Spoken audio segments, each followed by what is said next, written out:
Warning, the following podcast contains excessive uses of swear words, as well as distressing content talking about sexual assault.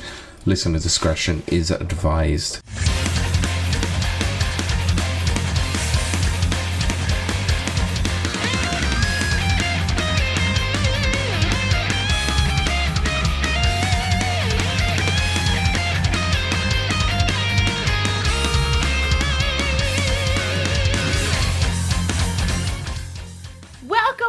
Welcome to Rapid Reviews Radio Podcast, episode 233.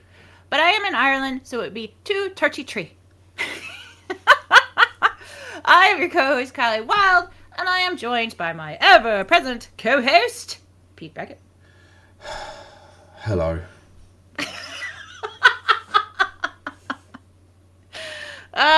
If you could just see his face, people. In fact, you could if you came over to twitch.tv/Rapid Reviews, where you can come see us and talk to us, like our beautiful, fabulous, wonderful chat who are talking to us now. How now, brown cow? So I like to start the show with checking on everyone, seeing how they're doing, and yes, you guys in chat too. I want to know how your week's been. How's your week's been? And what games you have played. So Pete, I'm gonna ask you that. How's your week been, and what have you been playing? Exhausting. This is probably one of the busiest weekends I've had in a good long while, but it's been fantastic. And by busy weekend, I mean extended weekend, because it's been all out for the last few days. But yeah, been fantastic actually. I've been really I've enjoyed my week and weekend. Do you get to talk about anything? I can talk about a few things actually. Yeah, I'll talk about initially what I've played. That's really what I'm. Yeah, that's what I'm pushing for. Well, I can talk about briefly one of the things that I have been playing this week. Oh yes, let's. I need to look at my list, kills. So one of the main games that I have played this week is a new release. A very new release, in fact. It is Compulsion Games, South of Midnight. Oh, right. I'd heard about that. That's Yes. the one where the girl's from Louisiana. Yes, and probably talks like me. Yes, she kind of does. So this is Compulsion Games, the studio that was behind We Happy Few. This is their new game that was released on Xbox Game Pass, but it was also, I believe, on PC as well. But this is the story of a young lady by the name of Hazel who finds out that she has the powers of a weaver and gets to utilise magic and sees demons and otherworldly creatures from the beyond. This is an action-adventure game with some skill tree aspects, and there's magic involved. It's got some combat involved as well. So I'll talk somewhat briefly about this one because I've played about 4 hours of it. Honestly, I don't know why I'm still persisting with it, because the gameplay is not very good. Can you liken it to anything? It's very typical sort of over-the-shoulder, like, third-person adventure game. The combat somewhat feels similar to, like, it's not as hard as Dark Souls, but it's got a very Dark Souls sort of esque combat system. Like, there's some magic spells involved, but it's combat, like, it's melee heavy. And it just throws a load of mechanics at you at very early points, and then goes, there you go, cool. And it just spoon feeds you a few things here and there. Like I said, the combat is not entirely engaging. I think for me the platforming is somewhat alright. There's some decent mechanics to be able to grapple over certain parts of water and stuff like that. Right. For me, the main draw actually is the story, and whilst it is not the greatest story in the world, it's very well voice acted. It's very well, like, it's got a decent enough story, and it's all about folktales and lore from Southern America. And I actually quite like it. Like, it's mostly bobbins, let's say, but my God, I think that's what keeps drawing me in, is that actually the charm. It's charming. You've hit the nail on the head. The frame rate is very unusual because it's obviously like an old like animated film where like the frame rate is very low, and we noticed that obviously when we were watching the Xbox showcase. But I actually think in motion it looks beautiful. The environment is very well detailed. It's really beautiful, and like I said, the story's not great, the combat's not great, but there's something clearly appealing enough to me to keep playing. And the game is only about 9 hours as well, so I think that's not bad. I'll see it through to completion. Maybe I'll think a little bit differently towards the end, but it's okay. It's not the worst game I've played this year, but it's not by any stretch of the imagination like great, let's say. I caught about 15 minutes of a stream playing it, and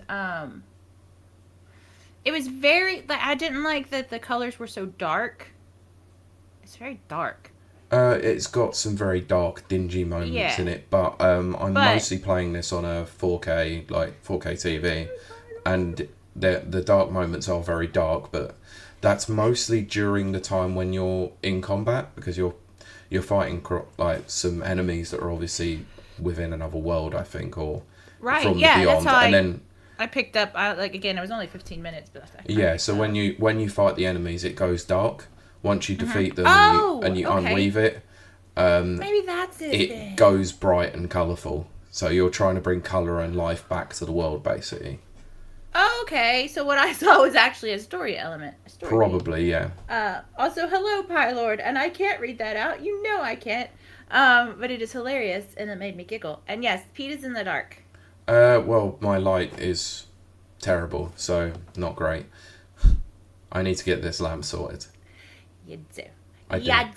Yeah, so that's one of the games that I've played this week.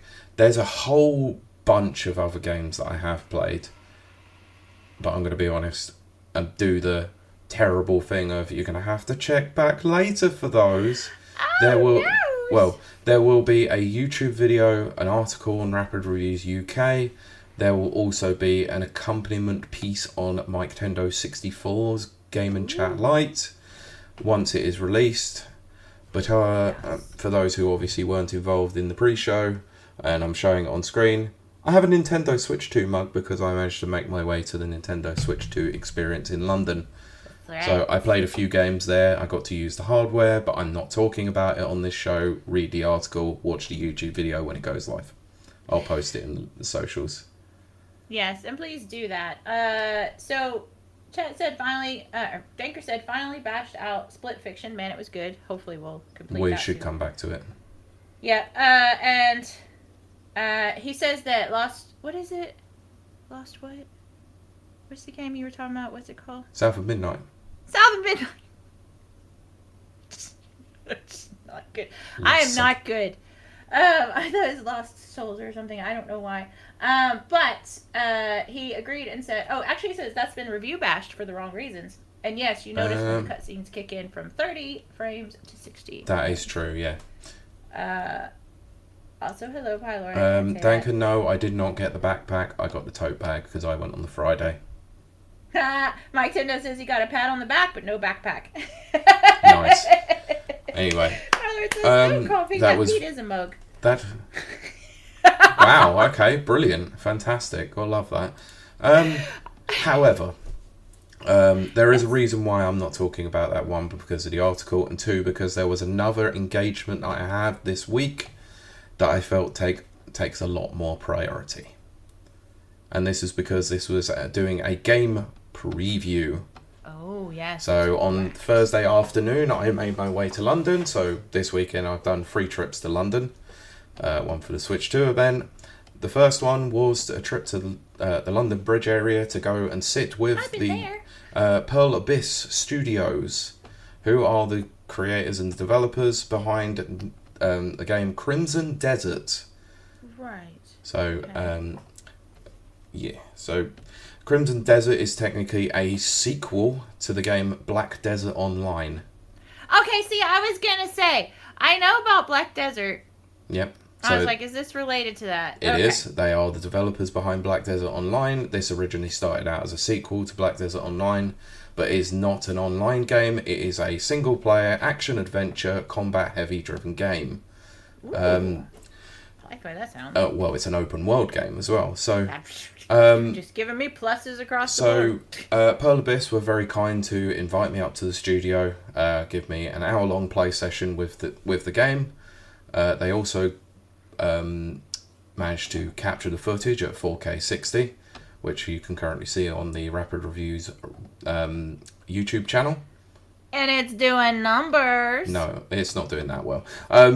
It's not doing that well. But yeah, so you can go and watch that. I wanted to play the footage on the show so that you could see it, but technical issues meant we couldn't.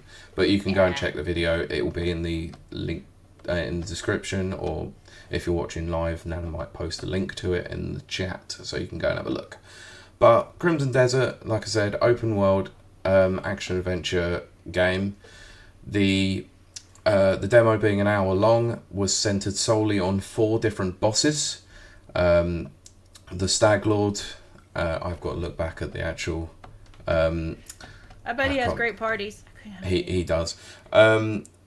Oh, God, I can't remember the name of the bosses anyway. I apologise for this. Let me just go and have a look at my folders and see. Boss 1, Boss 2, Bossa Nova. Bolsonaro. Bonsoir. If anybody wants to redeem, it's empty.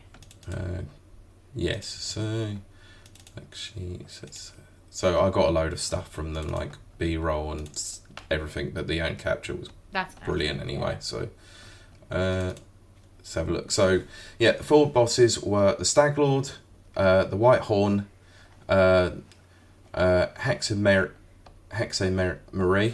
and the Queen Stoneback Crab. So all varying different difficulties, and all had varying different ways to take them down. So being a combat-driven game, there are a lot of mechanics involved in this.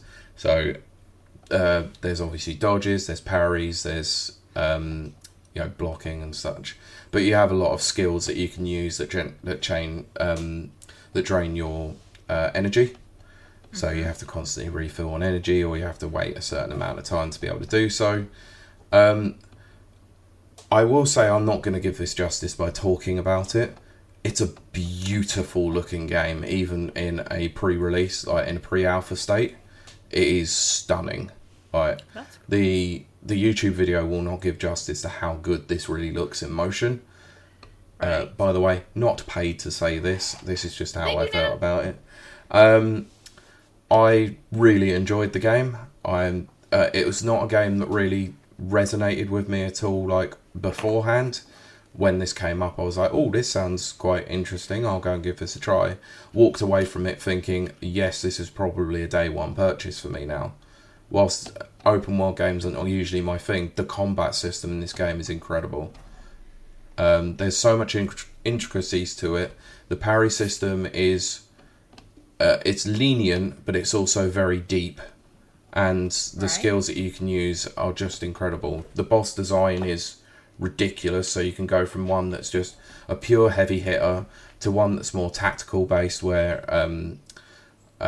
you have to take down certain pillars to be able to actually cause damage on one phase of the fight. There's one that was more like a horde, so you've got one boss that basically can shoot out loads of, like, about 30 different enemies that take like 1 or 2 hits to take down, but in the meantime is trying to attack you at the same time. So you've got a balance between taking down the horde and also blocking and parrying her attacks.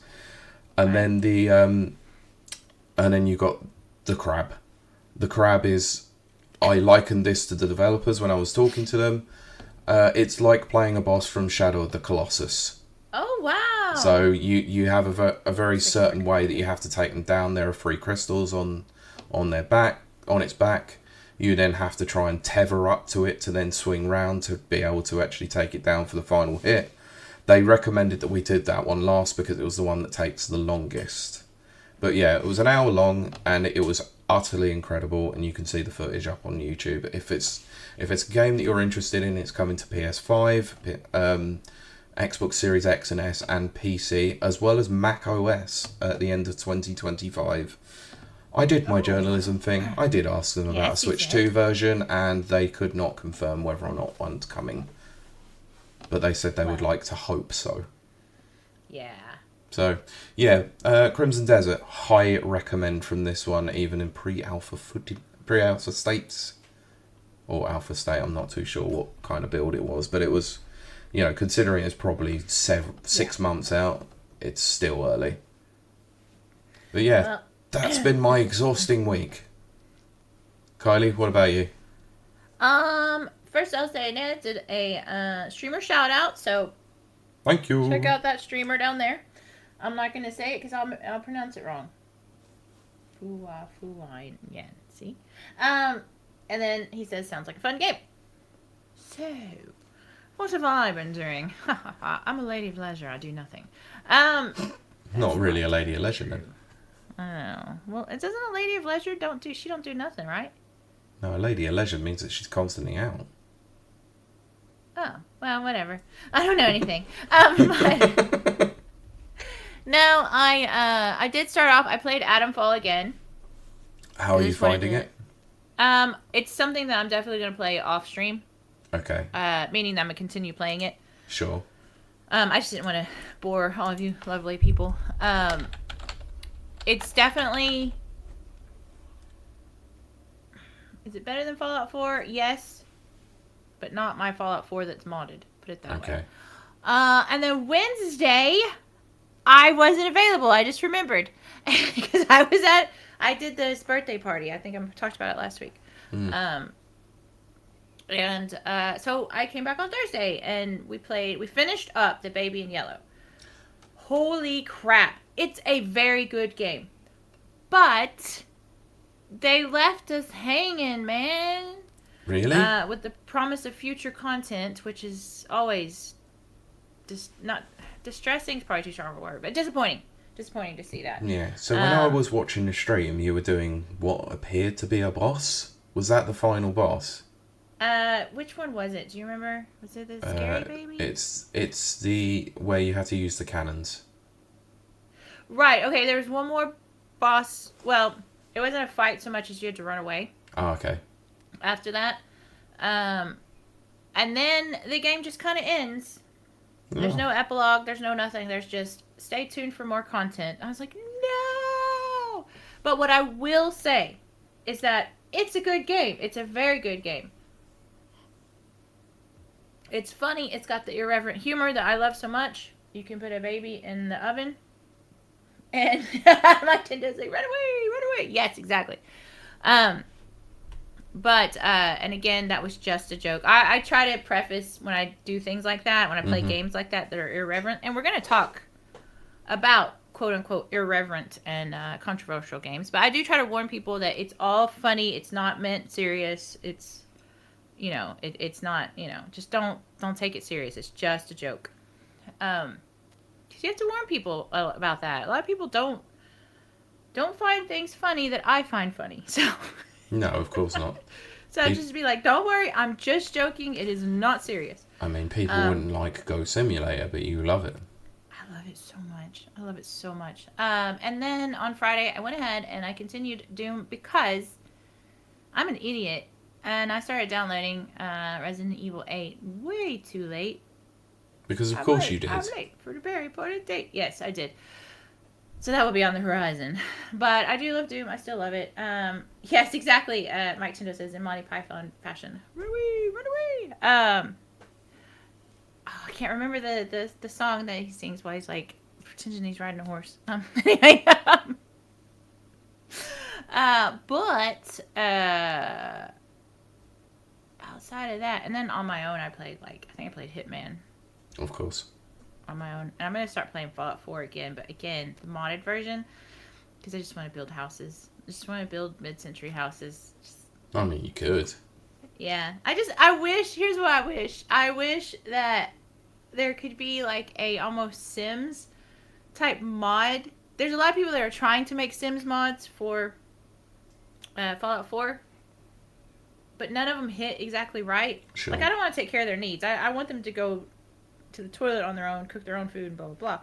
But I would like this sense of like neighborhoods and family and stuff like that Fallout 4 is lacking and stuff. But anyway, So you might see me playing that, but not on stream. But that's really it. Okay.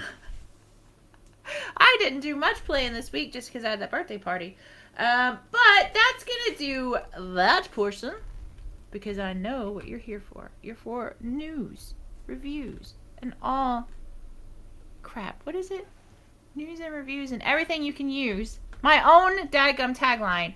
And I drank so much tequila, I can't remember it. So, Pete, give us the news. We can start with some news. Well, yes, because I do want to talk about that one controversial point. We will get to that in a minute, but we have to start with some unfortunately sad news. Oh, no. No, it's not layoffs. Okay, good. It's worse than layoffs. Oh, not good. Bill Petrus, a Blizzard veteran who worked on World of Warcraft and Overwatch, has passed away. Oh, yeah. That's always sad. So the news was shared on LinkedIn by Harley D. Huggins. What a name. That's really, yeah, I love it. Yeah, a former developer at Blizzard and close friend of Petrus. A celebration of life for Petrus will be held in the coming days. So he wrote, I'm writing to share some heartbreaking news. Bill Petrus, game developer, legend, has unexpectedly passed away. Billy was an amazingly gifted artist who worked at Blizzard Entertainment for almost 2 decades. He was immensely proud of the work that he did there, and most notably as the art director for World of Warcraft and Overwatch.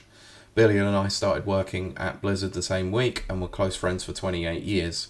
I will miss our regular, long, rambling conversations about life, game dev, games, art, comic books, toys, monster movies, and Conan. He will be deeply missed by me and all who knew him. So, for those who are unaware, obviously, about who he is, because I'll be honest, I'm not a big Blizzard person, so I didn't really know, but I knew this was pretty notable for some people. So he'd worked for 24 years, during which he spent 2 spells at Blizzard. First from 1997 to 2005, which saw him as art director for World of Warcraft, overseeing the area in which World of Warcraft became the global phenomenon that it is. He would then leave Blizzard to work at Red 5 Games on Firefall. Wow, that's a game I didn't remember even happening. Before returning in January 2010 to oversee the development of Overwatch as art director. So his last role saw him serve as art director for Overwatch 2 before he departed in October 2021. So yeah, sad news. Yeah, very sad news. Yeah, the loss of any person is sad news, so regardless, let's have a moment of silence. Sorry, we're a podcast, that's the moment of silence.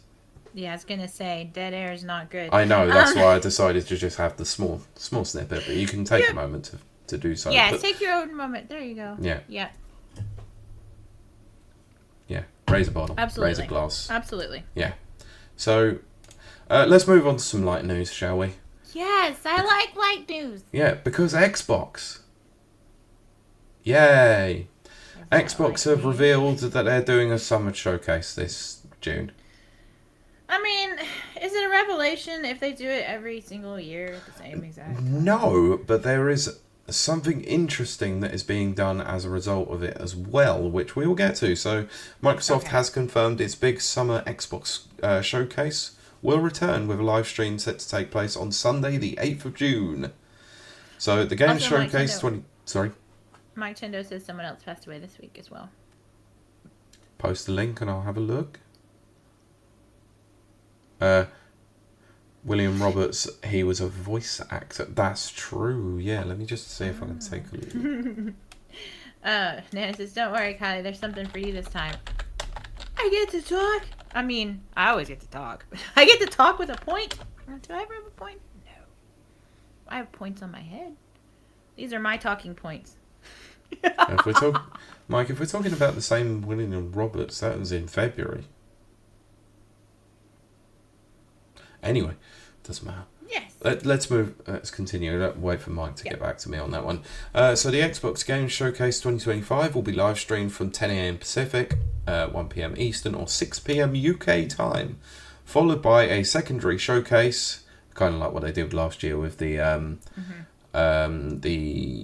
Black Ops 6 one. Yeah. This time focused solely on the Outer Worlds 2.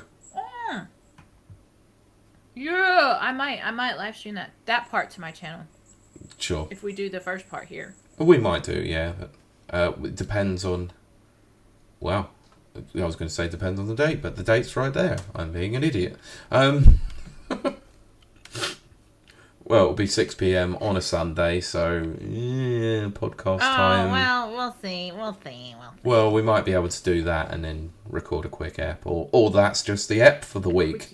I think it'll probably just be the ep. Yeah. That'll just be the episode for the week. Sod it. Let's just do that. We'll do the whole thing Maybe together. do it every year.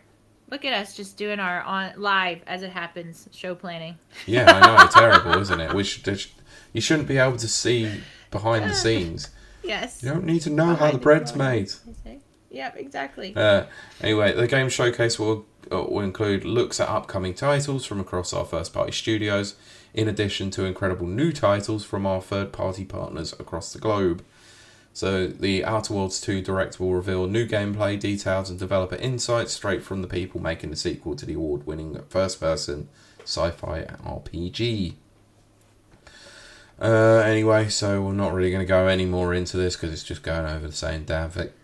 So the only other thing to state is that the showcase will be followed by the annual Playdays invite-only media event, which will run from June 7th to June 9th in Los Angeles. So there'll be more reactions probably to games that have been revealed or are playable at that. So just keep an eye out for, obviously, social media on that. Right. So how do we tackle this one? Because this is a story that I didn't originally have in our planning, but I will we'll cover this with tact, let's say, as much as we can anyway. So if you have a proclivity to not wanting to hear things about sexual violence, you may want to skip ahead. Trigger warning. So the women. So I'll give it a moment. Yeah, give them a second.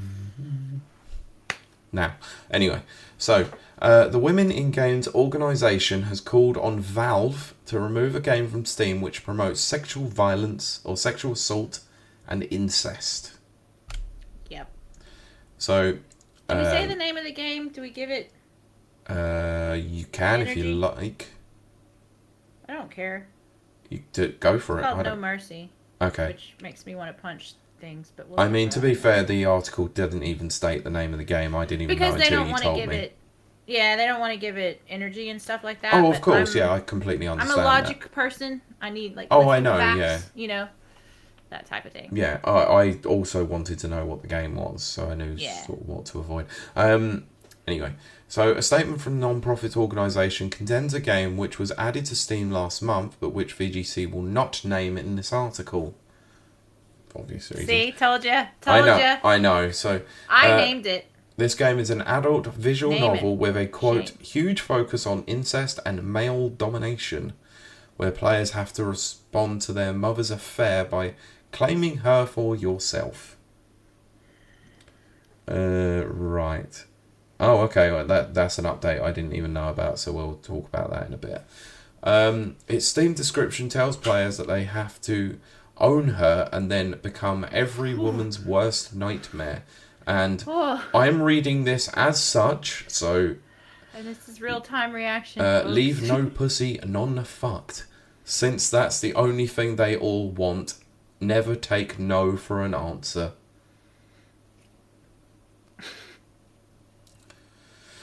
Okay, this is quite shocking. The game's Steam page, which also includes a screenshot of a woman with a hand clenched around her throat, says it's graphically contains sex and violence, mature language, nudity, graphic depictions of oral, vaginal, and other sexual activities, and includes incest, blackmail, unavoidable, non-consensual sex, as well as the use of drugs, alcohol, and cigarettes. Why is the cigarettes such a thing?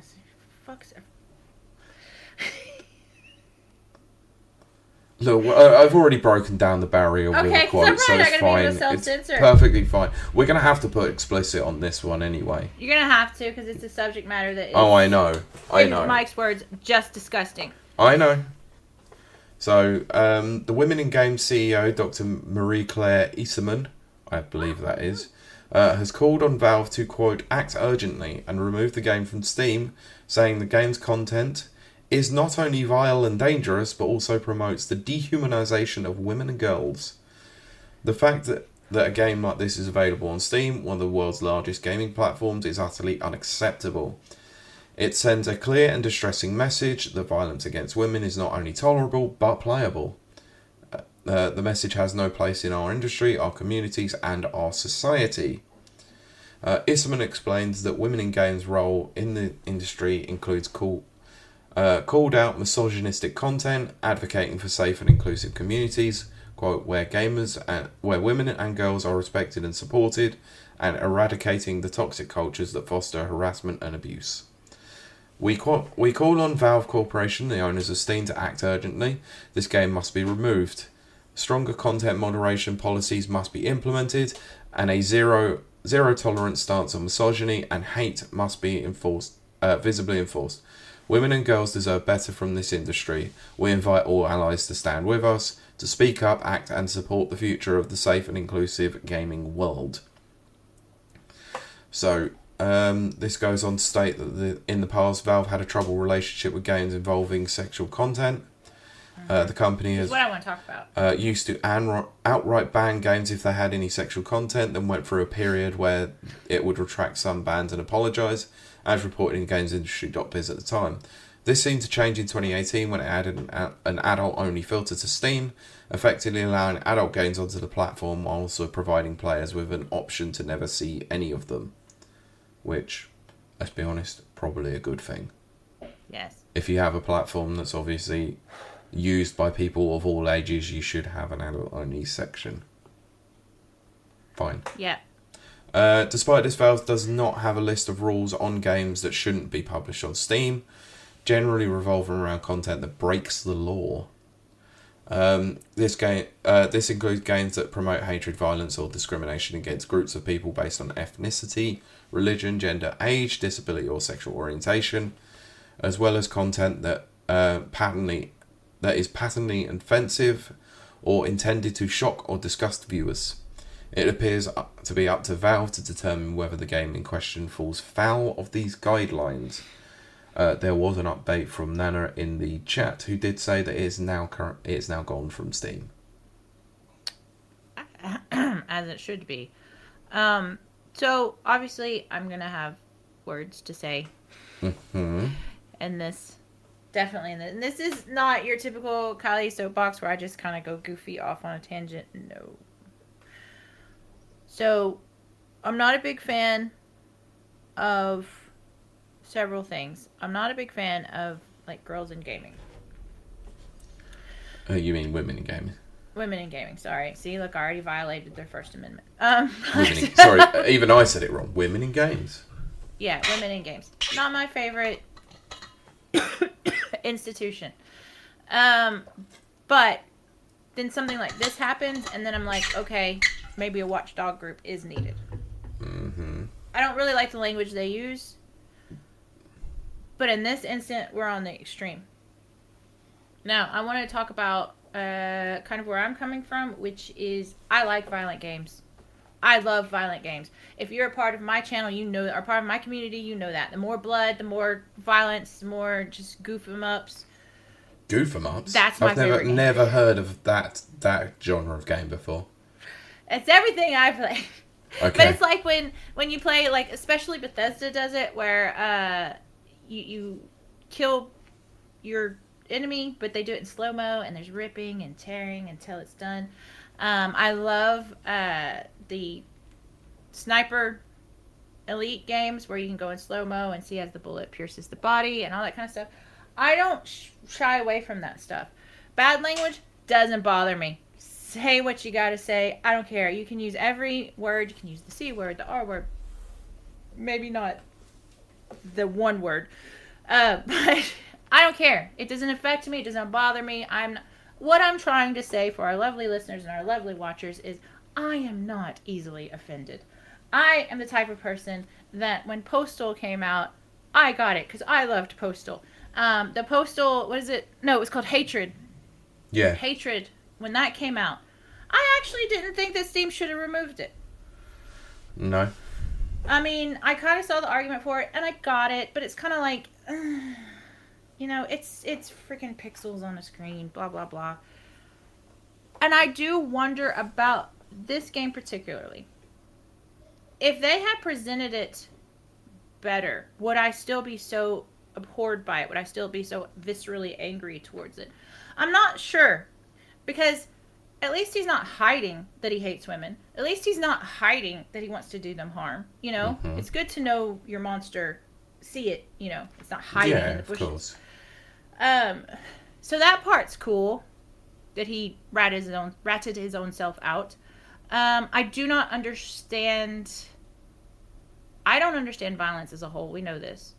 I don't understand it. I don't know why men feel the need to be violent against women. I don't really understand why women need to be violent against men. I mean, they have different techniques, yes. Yeah, let's not just put it one way. It's something that happens on both sides.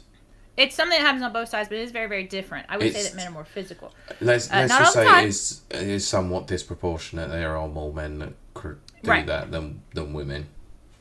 And, well, I mean, this game lines it out. He specifically says, he talks about domination and power. Mm-hmm. What's disturbing isn't so much that this game was made. It's disturbing that he felt comfortable enough to say that out loud with his whole chest and to write what he wrote. I think I'm more angry at what he wrote than I am the actual game. Mm-hmm. I'm a live and let live person, which means you can do whatever you want as long as you're not hurting somebody. And pixels on a screen, you ain't hurting nobody. I really don't care. That's what it is. I'm sitting here telling you, it isn't actually the game that I'm against. The game is disgusting. No, it's the message behind it. It's what he said. He just said it. He just had there was no, I shouldn't say this thing. There's just none. No. There's no empathy. There's no, I'm a very strong, empathetic person. Which is it. I get that it's ironic because I do play such violent games. I play some very violent games, but they're pixels on a screen. There's nothing that I've ever played that has caused me to go out and do something violent. No, and that's funny because I was having a conversation with someone yesterday where it was like, two people like myself and him, two nice guys, just generally just treat everyone with respect and care. Go into a video game like Fallout, and the first thing you want to do is go and murder Hobart everyone. Yeah, well, see, what's so funny about that is, even in games, I can't be a dick. And I hate that about myself, because I have played New Vegas. I play New Vegas every year. I haven't played it on my channel yet, but I probably will. And every year, I started up going, I'm going to be a dick. And I can't be a dick. Yeah. Well, so I can't even be a dick in games. Oh, I know. It's like I said to you in Atomfall. But most people can. Yeah. You know how obviously, in Atomfall, the first section where you get the key card. Yes. Where I was like, I'm going to be nice. I'm going to be nice. I'm going to do it then. And then now I've got what I want. Dead. I'm going to kill you. Yep. Put you out of your misery. Yep. So Pete just murdered him right off the bat. But again, I don't think that what you do with pixels on a screen determines what's in your heart. If that makes sense. I'm not the biggest fan of censorship until recently. Much like everyone listening to the show, watching it, I've been on the internet half my life. Well, more than half my life, actually. Yeah. Because I started really getting on the internet when I was about 13. I was in chat rooms. I was in role-playing vampire chat rooms. I had no business being there, by the way. I was way too young. Nobody had any business being in AOL chat rooms at any point in time, but hey, it happened. AOL and Yahoo, those were my two favorite chat rooms. But anyway, but my point being, I actually don't remember the original point. I got sidetracked by my vampire RPG, but I don't understand. Oh, because I'm not against censorship, except for the last few years. Something has happened Yes, thank you, Mike. Mike just said it. Kiley can be morally ambiguous, but never evil. That's right. I am chaotic neutral. I lean towards chaotic good, but I'm chaotic neutral. I don't know what's happened the last few years. A lot of people have become less empathetic. They've become more selfish. They say narcissism is on the rise. I don't think so. I think narcissism's been around just as heavily as it always has. I think it's the fact that we're constantly sitting in our own selves, within our phones and stuff like that, makes people more narcissistic than they ever have been. I think that narcissism is somewhat always been there to some degree with people. I mean, if you think about it, who else do you have to think about except yourself? You know what I mean? So narcissism to me is not. I don't think it's on the rise. I think it's just always been there. No, honestly, I would completely disagree. I have a house, I have a cat, and I have a wife to look after. So I'm not solely thinking about myself. I know. Yes, I'm just saying. Yeah. But because I would be the same if I had anyone in my life, anyone at all. Like I do, I think about Apollo a lot and his needs and stuff like that. But my point is, I wish that was okay. So many things could. There's something I could have said. I'm not saying. I know.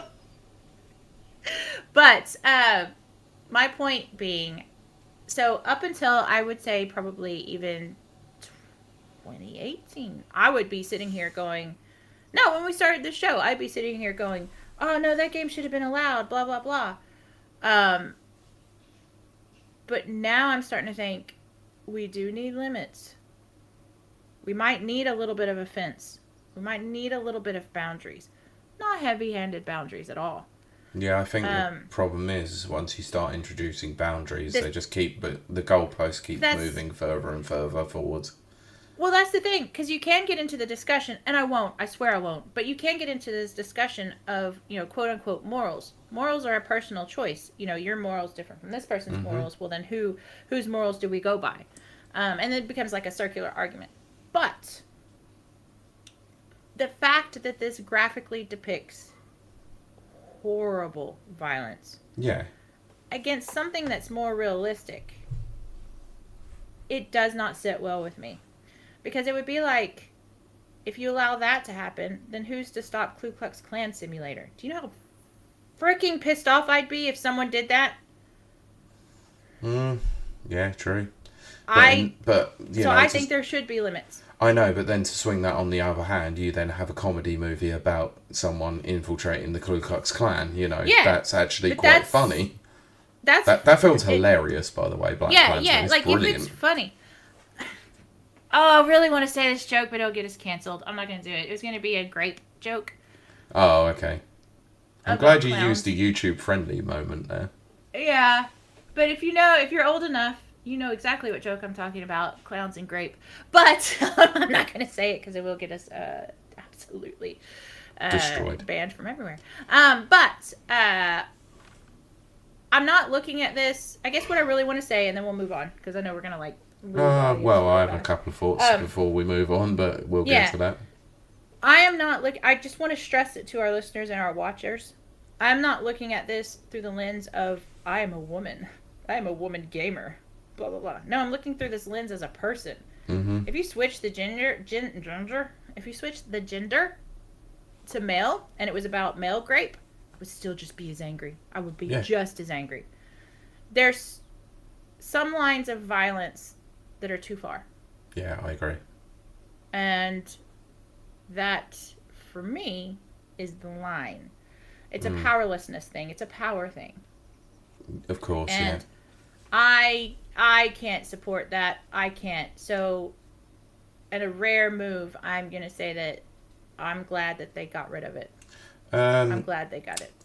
Now, this is where I'm somewhat conflicted in some degree. No, this is abhorrent and disgusting, obviously. Yeah. Don't get that twisted at all. I think this is someone's fantasy that they've put into video game form because because they clearly want to act this out but don't actually want to do it in real life. Right. I don't know about that. His words are pretty angry. No, that's what I mean. It seems like something that they would never do in real life themselves. They want to. They probably have that fetish, but they just don't want to. this is their outlet to be able to do so. I'm just surmising here. I don't know if that's true or false. I don't know. No, right. The reason for the conflicting nature of this is that, one, there are films out there that depict similar instances, but yet they're allowed to be out there. I won't watch some of those films. Oh, I no, know there exactly is. what you're talking about. There's a film out there that particularly absolutely had me horrified. And it's quite milquetoast, I'm not going to lie, like the film itself. No, I have a film that I absolutely will never watch again, and it's actually won several awards. Go on. It's the depiction of grape Yeah. is so realistic and violent. Mm-hmm. You're going to laugh if you know what film I'm talking about, but it's called Rob Roy. Oh, yeah. Scottish hero. Yeah. What's his name? I forgot. Eli Roth. Yeah. I've never watched it again. It's probably a great film. I've never gone back to it. I can't. That scene is way too. No, there is. Yeah, exactly, Mike. Exactly, Mike. Yeah, it wasn't the film that I was thinking of. My one was, funnily enough, does also include a Scottish actor, if I'm honest. Is Law-Abiding Citizen. The one with Gerard Butler. That sounds so familiar, and I can't remember that one. Guy who loses his wife, goes against the legal system. Yes. Yeah. But the opening to that film that sets him on the path is the rape and murder of his wife, and it is graphic. Yeah, and that is where they're using that. Yeah, exactly, Mike. But that is where they're using. This is an age-old argument that does really piss me off. Using a woman's assault to either further her story or further the main character's story. Mm-hmm. Yeah, it's done for narrative reasons, of course. Yeah, exactly. Yeah, but that makes me feel really uncomfortable because it's the one subject that makes me feel, ugh. I just can't. Yeah. No, it's not something I just can deal with. No, it's against human decency. Yeah. It's You have to be so disconnected from yourself, from your soul, from your emotions to inflict that kind of trauma, pain, violence against another human. Yeah. There's something wrong with you if you're doing that. And I don't care if it's, she was drunk. There's something wrong with you. You have a lack of humanity and you need help. Yeah, so this is what I mean. So this is why I'm somewhat conflicted by it, because if utilised in the right way, a narrative choice, it could lead to a decent story, let's say. But I don't think this is the case with this game. This is just a power fantasy, and it's quite graphic and disgusting.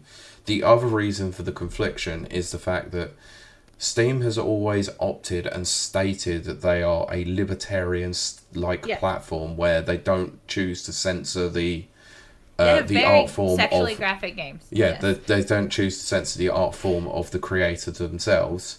But obviously there are certain ones that cross lines.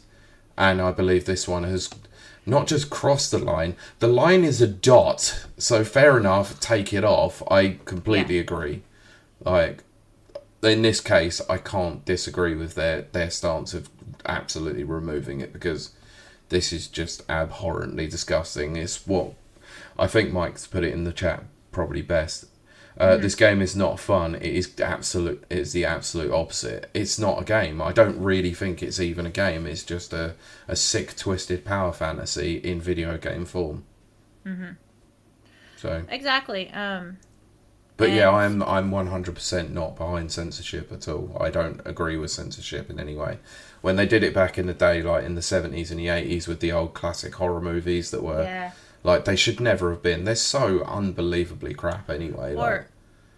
I mean, the thing is, and we really will move on. I know this is boring to everyone out there, but in the 30s in America, they introduced the censorship board for films.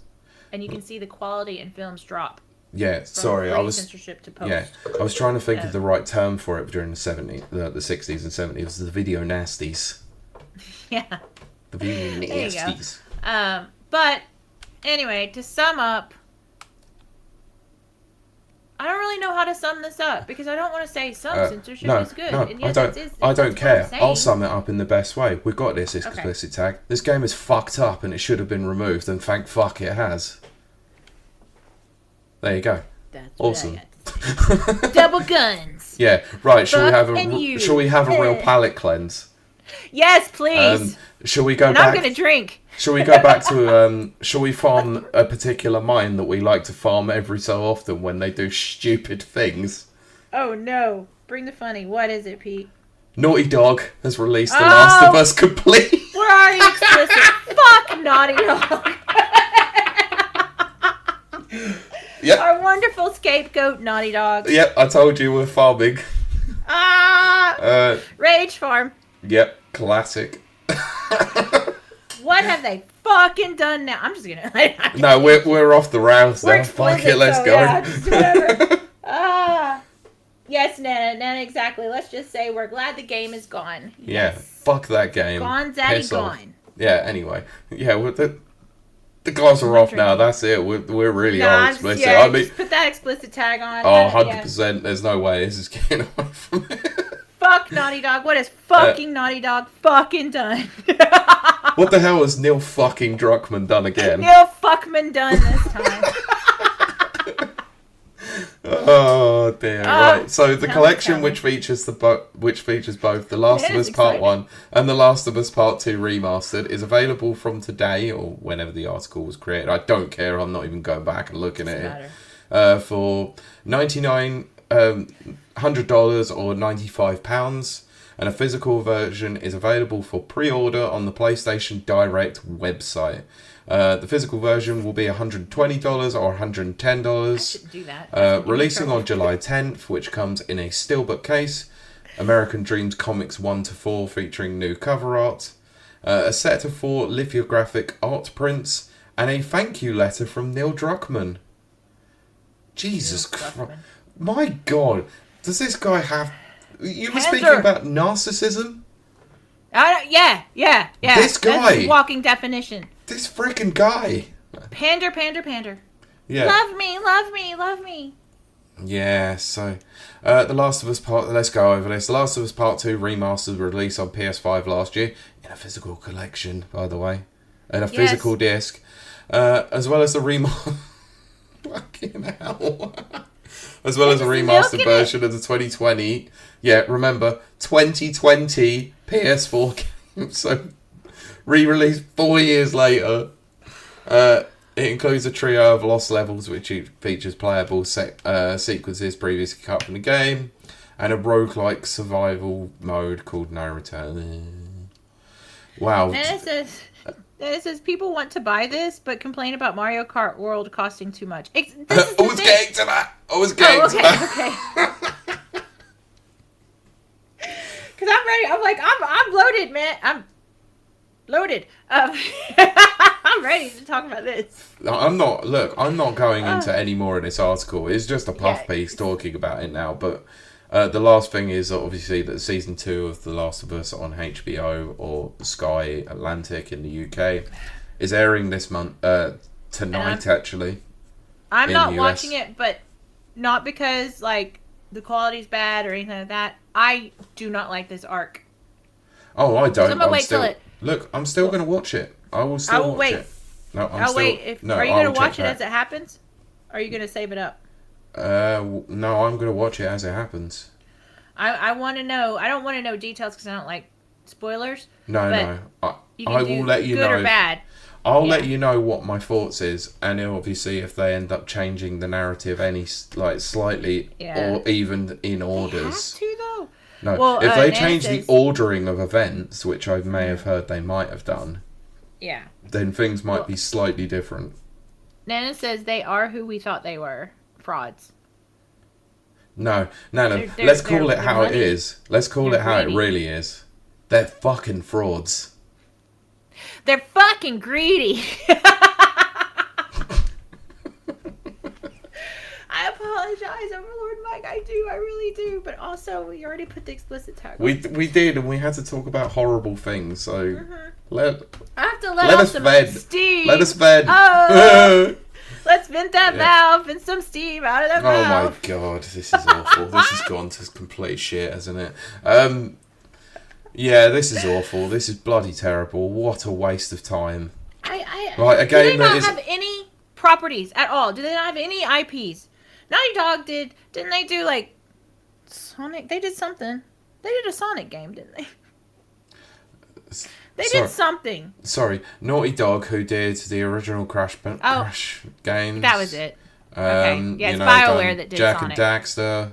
Yeah, I confused them with BioWare for a second. The Uncharted games. Who says if we all cuss and fuck it? Good. Join the club. It's true. No, it says it. It's been a while since one of those episodes, so why not? Exactly, it has. We gotta have at least one. Get one in the tank. I have no more respect for Dotty Dog. I don't have any more respect for Naughty Dog.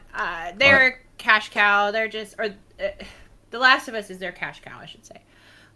We need more creatives. We need, more IPs. Something. The dadgum video game landscape this year has been barren. I'm not going to insult anyone.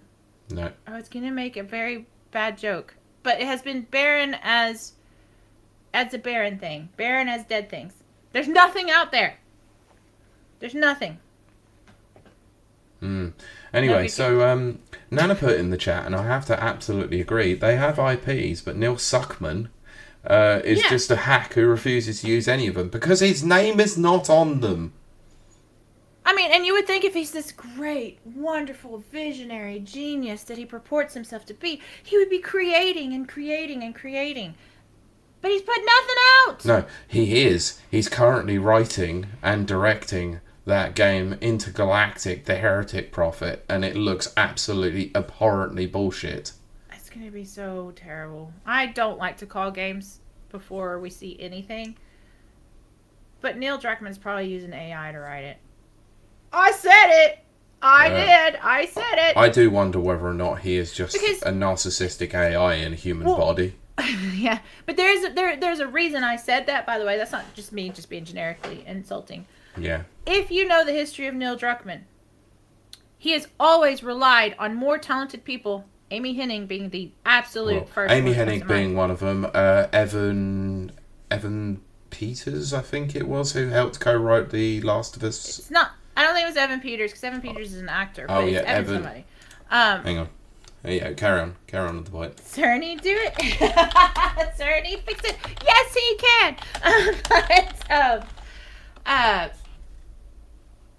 My point. Bruce Stanley. Sorry. Exactly.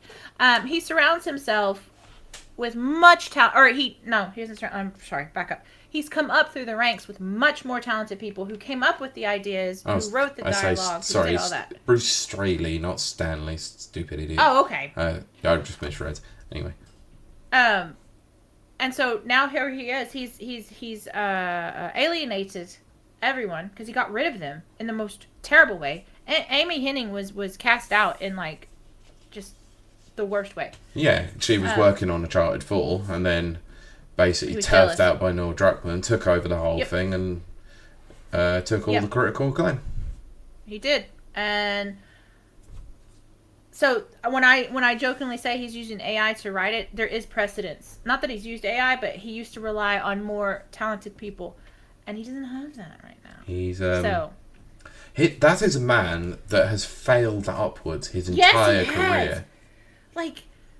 You hear that phrase and you think, oh, that's so silly or whatever, but then you see it happen amongst politicians and other things.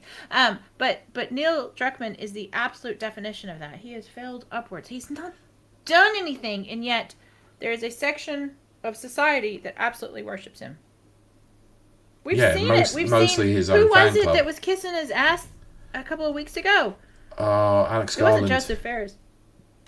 But it was somebody. It wasn't Joseph, right? No, it was Alex Garland, the writer for 28 Days Later.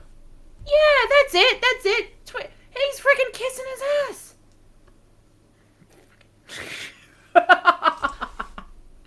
Asshole! Yep. Anyway. Let's go on. Even though that was fun, I did enjoy that very much. Yeah. You can go back in our archives. Awesome. And you can look up all the shows where we talk about Neil Druckmann and all the Last of Us Part whatevers. I mean, considering a couple of weeks ago we did an episode called Neil Suckman the Cuckman, or Neil Cuckman And the thing is, or that's whatever not it was. the only one. There's so many. If you also want to join and use your hate, use your anger, you will enjoy those very much. Yeah, there aren't many people in the video games industry that ruffle my feathers, grind my gears, absolutely pisses me the fuck off. And both of us, because Pete and I are very different people, believe it or not. We don't actually always agree. But on Druckmann, I disagree. Do ya, Pete? I do on this occasion. No, I'm joking. Yeah. No, I just... No, we are unified in the fact that we both absolutely despise this man. And I don't want anyone to take this wrong, because I do love The Last of Us, the first one. And I do adore The Last of Us TV show. No, let me just say this. The product is not the issue. Oh, no, there are issues with it. There are absolutely huge, glaring issues with it. Its combat system is absolutely fucking diabolical. It's awful. Technical, yes. Like, yes, like, even for a PS3 game, a very late PS3 game, it was fucking muddy and disgusting at times. Like, it wasn't a nice looking game by any stretch of the imagination. Yeah. Like, but this has been being hypercritical. The story itself is a near masterpiece, I would say, in terms of video game narratives. It is. I do. I mean, it was perfect to adapt into a TV show, which is what they did, and the first series is very good. Even if they did have a stupid focus on certain side stories that didn't need to be told, but it's fine. I still love episode 3. Don't get me wrong, I love the episode, but it was something that was so minimal in The Last of Us game. And they turned a whole episode into it, and fine, whatever. Very good episode, unnecessary. Probably shouldn't have had it when it meant that you rushed your entire final episode, last 2-3 hours of the game into a 45-minute episode. Yes, I watched it again recently. It's fucking brilliant, but still. And I know this isn't the Never Watchers, but I'm just going to say this and we're going to move on. HBO is notorious for rushing the end of their dadgum series because Game of Thrones, don't get me started. Well, they had no source material, but that's because George R.R. Martin decided to spend 14 years on fucking writing it and not actually writing. Yes, he also got into a huge disagreement with the showrunners. He did. And they should have listened to him. They should have fucking listened to him. And funnily enough, the same thing happened on House of the Dragon, because he was involved in the first season and then absolutely fell out with the fucking showrunners again. And I don't understand why they will not listen to the, first of all, creator of these characters. And every time he leaves, the shows crash and burn. Because he's an actual writer and they are just showrunners. Funnily enough, there is actually a good way of doing it, adapting your source material into a good TV show. And there is a great example of it currently on Amazon Prime at the moment. Fallout. No. Get out. No, I love Fallout. They did such a good job. But no, the example that I'm using is a book series that was adapted from, several novels. They always use the basis for one novel per series. But the fact that the author is heavily involved in the process, and they always ask for his advice. Reacher. Yeah. Fucking outstanding. Again, I know we're not the Never Watchers, and we really are going to move on. What I mostly appreciate... Now, I have not watched Reacher. I know I would enjoy it, and I haven't. But what I mostly Reacher is brilliant. My God. Well, what I appreciate about Reacher, and this is no strike against anyone, is Tom Cruise is just not...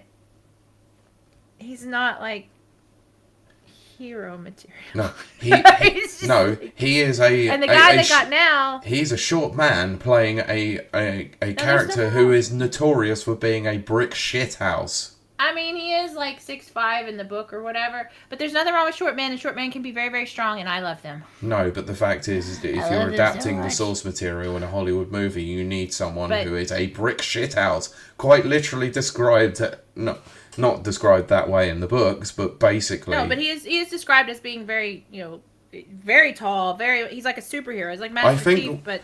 I think what they said, actually, is that he's always the biggest man in the room. In the room, yeah. Yeah. Yeah. Yeah. But I think you could do that with a short man, because, well, you have to remember, I have an affinity for short men. Yes, but they need to be more military. Yeah, okay. Anyway, let's move on. Yes, let's move on, because this is not the Never Watchers. It is not. But we just done a story throwing shade Now let's talk about another news story where some shade was thrown. Oh no! Because this is great. You might as well. Because it's from an unexpected source aimed at an unexpected company. Oh, who knew? Do you happen to remember the Nintendo of America president? Reggie? Reggie Fils-Aimé. Reggie. Don't tell me anything bad about Reggie. Did he do bad things? Let's read. Former Nintendo of America president Reggie Fils-Aimé has seemingly subtly commented on Nintendo's decision not to include Welcome Tour as a free pack-in for the Nintendo Switch. Oh, Reggie be talking. What's he saying? Because I probably agree with it. Anyway, so Welcome Tour, if you didn't know, breaks down the Switch 2's features, explains to the players how everything works, and demonstrates this through a series of mini-games. When the game was first debuted during the Switch 2 Direct, many fans expected the game to be a package with the system, but it was quickly clarified that the game would be a paid experience. Nintendo has defended the decision with Nintendo's Bill Trennan saying that the $9.99 cost, $9.99, is not an exorbitant price in his eyes, and that it's a pretty robust piece of software with a lot of great detail in there. Wow, P.O. speak. Anyway, but Fils-Aimé, who was president and COO of Nintendo America during the height of its success during the Nintendo Wii, has seemingly made a sly comment on the decision, referencing his push to pack in Wii Sports with the Nintendo Wii. So, Fils-Aimé posted several clips to X from an IGN podcast he appeared on 2 years ago, during which he discussed the internal fight at Nintendo over whether or not to include Wii Sports on the with the Wii. Sorry. Quote: "It is an understatement to say that Miyamoto pushed back. During the development of Wii and Wii Sports, the goal was we wanted the system to be attractive to not only the most active players, but to new players. We saw Wii Sports as the way to do that." He went on to explain in another clip from the same podcast that the game was only packed in with the Wii in certain regions, which he argues led to the console being more successful in those regions than its native Japan. Quote: "In the Americas and in Europe, Wii Sports was packed in, but it was not in Japan, which created a bit of a test market. It was obvious in the markets that Wii Sports was packed in. Wii became much more of a phenomenon. Wii Sports became..." why is it repeated twice? What the fuck? IGN, man. I know, they don't... No, I mean VGC, sorry. yeah. Anyway, I'm not going to the rest of this, so it's just basically saying that it's out on June. Yeah. Nana's also put journalist Gene Park also mentioned that this stuff is in his book. By the way, I think that's why he uploaded the clips. Yes, it is in his book, and I should read his book at some point in the future. Yeah. Mike, write that down in the WhatsApp group. We should probably do that at some point. Book club. No, we were. There was an idea being floated around about something to do on someone else's channel, and that should be an idea that we also do. Yeah. So. Yeah, Reggie seems to have thrown some shade back at Nintendo over Welcome Tour, which I'm all for, because Welcome Tour looks like a piece of crap. I just don't think it should be a paid app. I think that's stupid. That's stupid. It's not a piece of crap. Like, I've seen it in action. It looks okay, but it's not a paid experience. I was going to say, exactly. It's not a paid experience. Anyway. So let's come on to the final news story because So there was a lot of rumours going around, and actually I think one of the things that we discussed on last week's episode was about the situation with Nintendo Switch 2 enhanced games. So those are the games like Legend of Zelda Breath of the Wild, Tears of the Kingdom, Kirby and the Forgotten Land, Metro Prime 4 Beyond, and Mario Party Jamboree plus Jamboree TV. So these are games that were Nintendo Switch 1 games that have enhancements for the Switch 2. It was being reported that these games are not fully on the cartridge and would also include a download code. Oh, right. Yeah.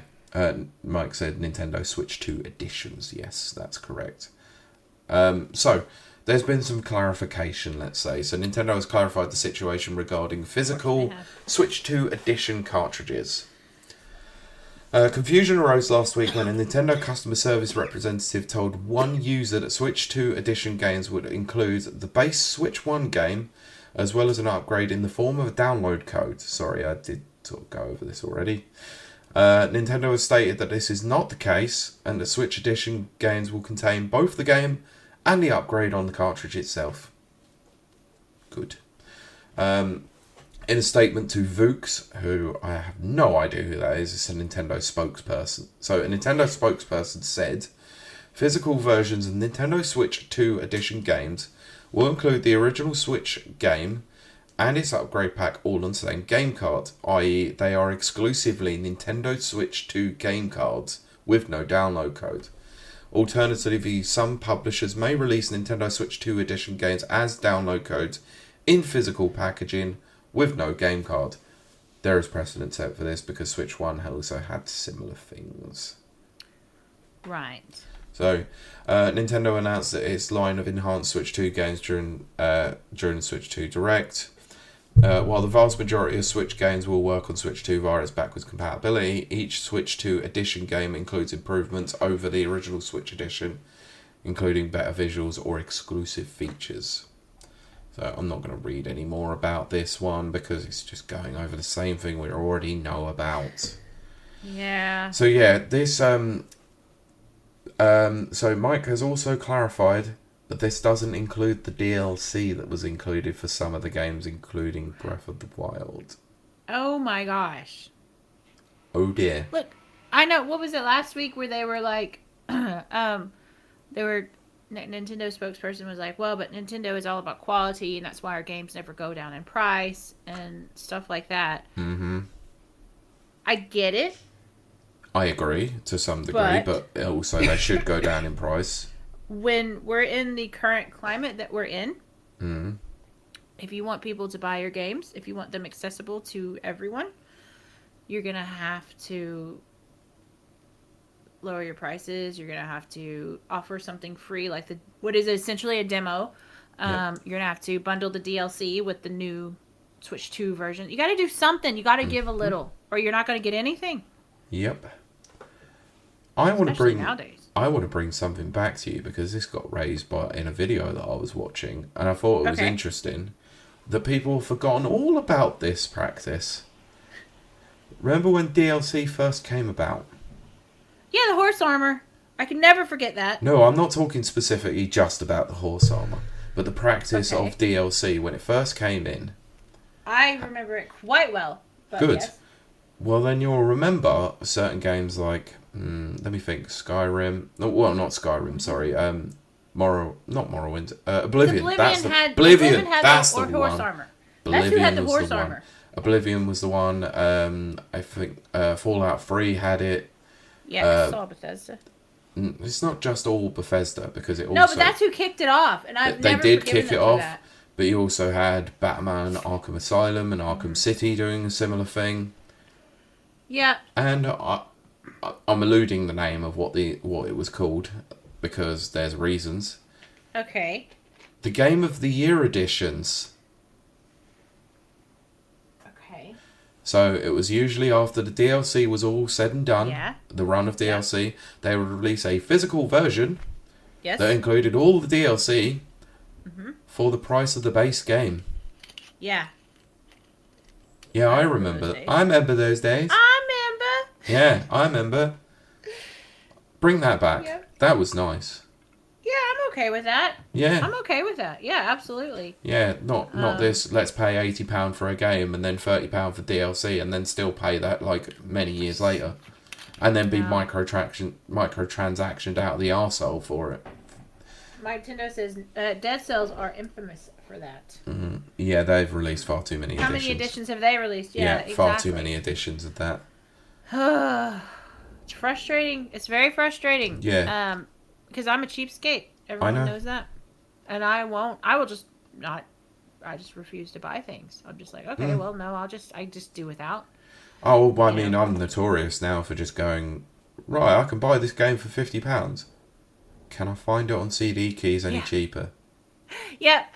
I have my little pockets of areas that I go and check out. And hey, Yeah. if it's an older game and I can find it, used somewhere, I'll do Yep. that. Yeah, I will do the same thing. If it's a physical game, I'll do the same. If it's a new game, I'm like, let me shop around different physical retail outlets and see if what they're doing. Yeah. Nah, got to save money where you can. Same here. Yeah, Got to save your money. But yeah, it's just, I think it's just ridiculous. So, I'm not defending Nintendo on this one because I think the pricing in their games for the Switch 2 is absolutely abhorrent and disgraceful. It's like, I don't want to pay that kind of money for those games. Ridiculous. Yeah. It's an utter joke. However, anyone who says that the price of video games has not increased over the time is full of fucking shit, because they have, just in very different ways that you expect. Yeah. We had the £60 game, or we'll say the £50 game, then the £20 of fucking DLC, and then the age of £70 game with a fuckload of microtransactions that could total up to £120. Yeah. And DLC on top of that too. Yeah. Game prices have definitely increased, but just in very different ways. Remember that. Yep. You can't necessarily just be mad at Nintendo. You can be mad at every single other fucking company out there. And I am. Yeah, and they want to nickel and dime the living shit out of their customers completely, and I think it is just a joke. So save your money where you can. Go shop around. Don't just pay their prices. Yeah. Mike Tendo says, CD keys have saved us quite a few quid here and there over time. They really, really have. Like, sometimes the price difference is staggering. Mm-hmm. Just like, oh, okay. Look, I like Balatro. I absolutely love that game. Mm-hmm. But there was no way for a game that I was unsure about when I first played it, or wanted to play it, that I was going to pay the money for it, even though it was, really well regarded. I wasn't sure I'd like it, so I went on CD keys, paid the money. Fine. Yeah. But now I love the game. And isn't that all that matters, is that there is some windfall coming back to you, and another player to go, by the way, Balatro's amazing and you should play it. Kiley, Balatro's amazing and you should go and play it. It's on Game Pass. Huzzah! Yeah. Yeah, all that for a bad joke. Yeah. No, but it is still the same point. It's like, what gets you the most acclaim is awards and recognition and, eyes on your game, not just the monetary aspect. Yep. Absolutely. Balloon's budget. That's their problem, not ours. Yes. Anyway, that's the news for this week. Whoop whoop. Fuckity bye. Yes. So, it's a short week, but we know I love short things. We know that so well. Some things. But we do appreciate you joining us. Danka says, no, Kiley, go play Balatro, honestly, to see. watch me get addicted to it. No, honestly, next week you should play it on stream. You'll fucking love it, honestly. That. Maybe I'll do it on a Tuesday. On a Tuesday. So, Pete, among this beautiful, fabulous, perfect podcast, we're not award-winning yet. We need to put ourselves forward for some kind of award. So I can say award-winning. Even if it's just like, best intro music that has nothing to do with us. It's our talented guy that we got the music off of. Even if we had that, then we could be like, award-winning podcast! Woo! Woo! But Pete, where can they find you? You can find me sucking at video games on YouTube at the Rapid Reviews. Wow! That took me by complete surprise. Sorry, my brain processed just the first part of that sentence, and I was like, "What?" No, there's been some comments on the video for Crimson Desert gosh. where it's again. I got called Shrek the other day, and I was like, "You don't realize that that's actually a compliment to me because I love and adore Shrek." So anyway, and I think he's I use it as motivation to suck further. No, so you can find the Crimson Desert video on the Rapid Reviews YouTube page. Please go and give it a look and give Pearl Abyss your comments about the game, because they'll be grateful to see what they see, because obviously they invite us up there. But also you can hear me on this podcast, manhandling the social media at times. And also you can hear me co-hosting on the Never Watchers podcast, a film and movie film TV podcast where we cover Marvel and films that either of us haven't watched. We should be back with a new episode relatively soon, hopefully before a self-imposed 3-week hiatus coming soon. But we have actually put a vote up that it's been decided that the next film that we are going to cover is one that Kurt has not seen, but is also quite meme-worthy, and also a gloriously good, a glorious film that I quite enjoy. Can you announce it, or is it a surprise? It is the Tom Cruise and Jack Nicholson film, A Few Good Men. Oh, weirdly, I was thinking of that the other day. I don't know why. I replayed that scene in my mind where he's like, "You want the truth? You can't handle the truth."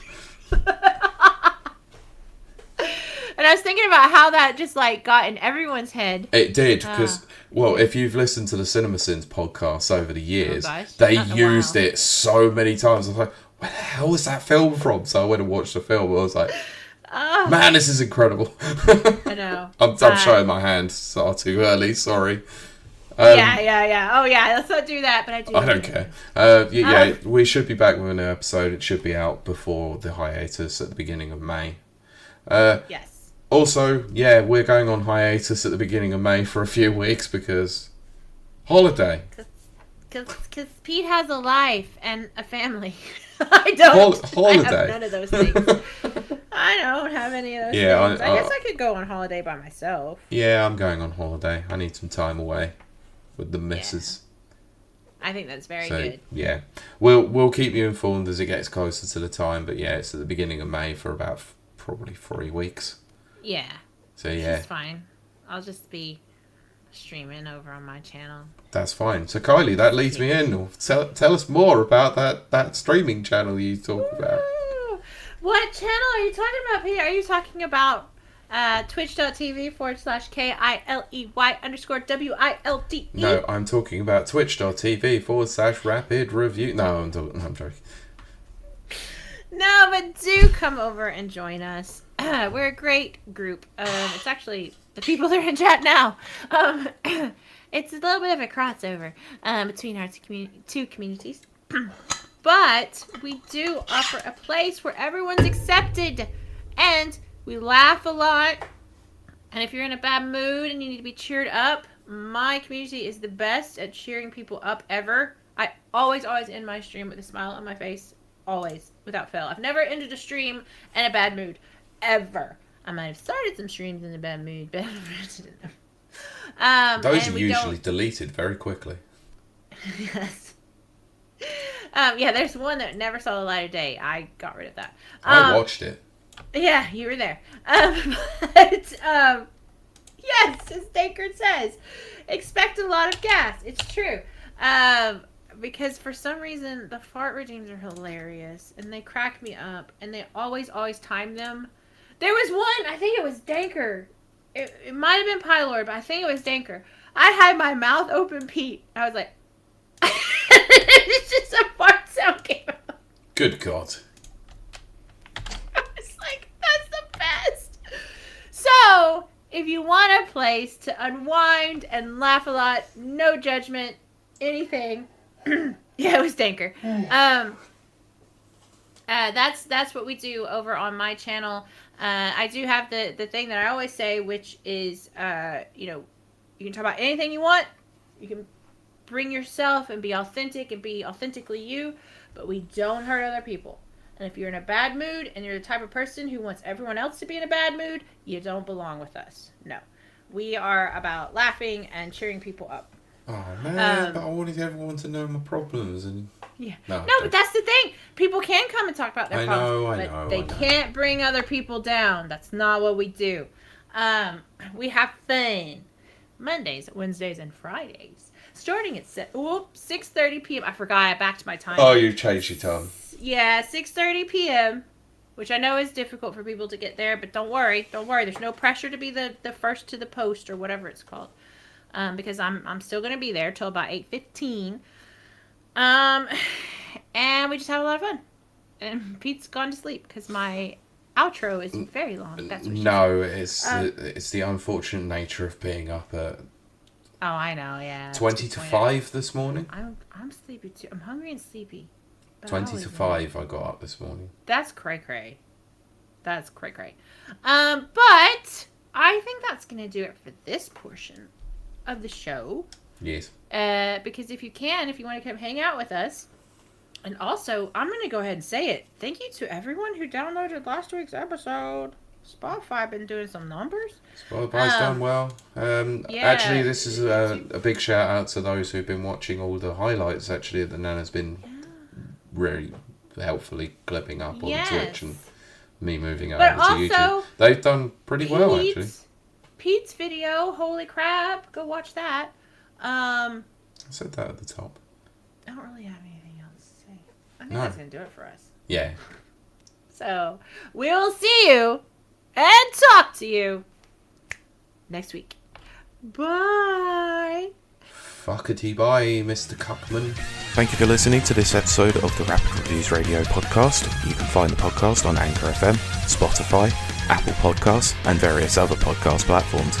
You can also find the video version by searching Rapid Reviews on YouTube and watch the podcast recording live on Twitch at twitch.tv/rapidreviews at 7:30pm UK time every Sunday. Please make sure to follow the podcast on Twitter at RRRadiopod, and for all the latest reviews visit www.rapidreviewsuk.com or on Twitter at RapidReviewsUK.